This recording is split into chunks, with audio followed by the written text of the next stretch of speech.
É setembro do ano 9 depois de Cristo e a aliança das tribos germânicas lideradas por armínios fizeram uma emboscada e destruíram as 3 legiões romanas. A Batalha da Floresta de Teutoburgo é vista como uma das derrotas mais avassaladoras de toda a história romana. Apesar do grande choque, o imperador Augusto enviou seu filho adotivo Tibério em busca de vingança contra os bárbaros.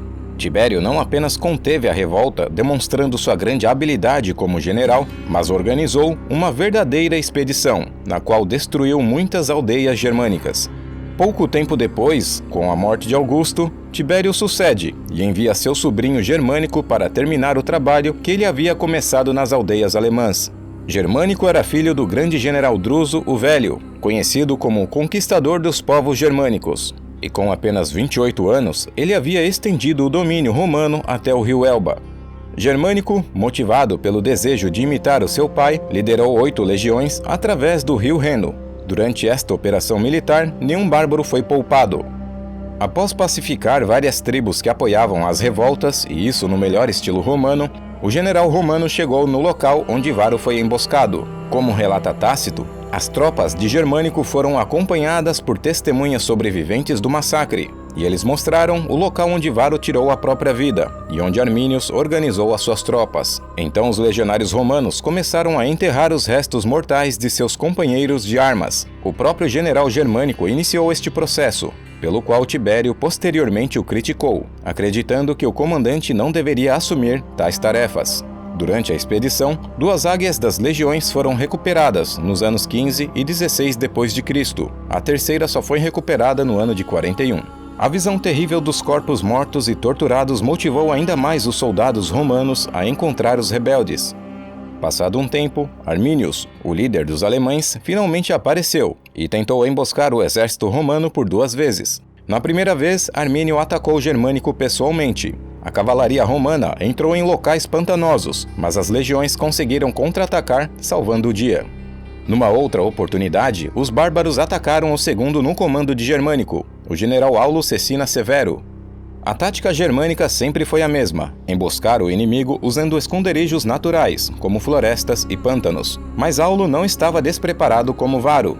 Ele era um oficial habilidoso com 40 anos de experiência militar. Quando a batalha começou a pesar para os romanos, Aulo conseguiu reverter a situação ao seu favor e conseguiu derrotar o exército de bárbaros. Mas Arminius conseguiu escapar. Após vários meses nos quartéis de inverno, Germânico percebeu que uma invasão através das sombrias florestas alemãs seria um suicídio, e também as legiões teriam dificuldade em marchar em um território sem estradas adequadas. Foi então que o general romano decidiu mover o seu exército pelo mar. E desta forma, os romanos chegaram ao coração da Germânia sem nenhuma baixa. Finalmente, os 2 exércitos se enfrentaram nas margens do rio Ézer. Antes do confronto, Armínio chamou pelo seu irmão Flavus, que lutava ao lado dos romanos, e tentou persuadi-lo a se unir com as tribos alemãs. Os 2 discutiram muito, mas Flavus recusou firmemente. Após essa briga entre os 2, Germânicos comandou a travessia do rio. Para evitar um ataque inimigo, ele enviou a sua cavalaria contra os bárbaros.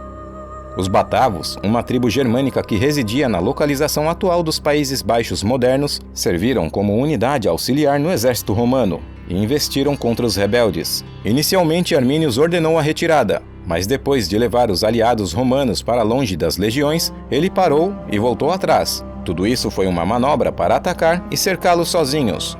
Os Batavos sofreram pesadas perdas, mas no final, a cavalaria romana os resgatou. Durante a noite, um bárbaro que conhecia latim se apresentou diante do acampamento romano em nome de Arminius, prometendo a cada desertor dinheiro, terras e mulheres. Essa proposta, por sua vez, enfureceu as legiões. Os romanos responderam que levariam as mulheres e as terras de qualquer forma. Em resposta, as tropas germânicas tentaram atacar o acampamento que os romanos haviam construído, mas os legionários os repeliram. Na manhã seguinte, os 2 exércitos se movimentaram para o campo de Idistaviso. De um lado, o general Germânicos organizou seus homens da seguinte forma: as unidades auxiliares gaulesas e germânicas na primeira linha, arqueiros atrás, seguidos por 4 legiões, 2 coortes pretorianas e 2 alas de cavalaria. Por fim, as outras 4 legiões, a infantaria leve e os outros arqueiros a cavalo por último. O exército dos bárbaros estava à frente deles, exceto Armínios, a sua tribo e os queruscos, que aguardavam nas colinas arborizadas próximas. Os romanos estavam alertas e prontos de forma que a ordem da marcha pudesse se transformar em uma linha de batalha. O confronto começou com o ataque dos queruscos nas colinas. O general Germânicos enviou sua cavalaria para atacar os flancos inimigos. Seu objetivo era envolvê-los. Depois disso, ele ordenou que as legiões avançassem. O impacto foi extremamente brutal. Depois de enfrentarem a carga romana por algum tempo, as forças germânicas recuaram de forma desordenada, enquanto outros atravessaram o rio Ézer para poderem se safar. Armínios, por sua vez, encorajou seus homens, mas isso não fez diferença. As legiões do general Germânico foram crescendo na batalha, e rapidamente ela se transformou em um massacre. Ao final do dia, o campo estava cheio de corpos dos bárbaros. Germânico, então, construiu um monumento com os nomes de todas as tribos derrotadas, para homenagear o imperador Tibério. Provocados pelas comemorações dos romanos, os bárbaros interromperam a retirada e começaram a preparar outro assalto. Armínios reuniu as tribos e eles começaram a procurar por lugares onde anteriormente conseguiram ganhar vantagens. Ele escolheu um campo cercado pelo rio Ézer e pela floresta que tinha uma região pantanosa. A infantaria alemã encontrou ali um lugar perfeito para criar uma fortificação. Então eles construíram uma grande barreira de terra e cercaram por um muro de madeira, embora há relatos que essa fortificação já era pré-existente. De toda forma, ali eles ficaram e atraíram os romanos até eles. Armínios escondeu sua cavalaria dentro da floresta para atacar os romanos por trás, mas infelizmente para Armínios, o general Germânico foi informado por seus espiões sobre este plano, que reorganizou o seu exército.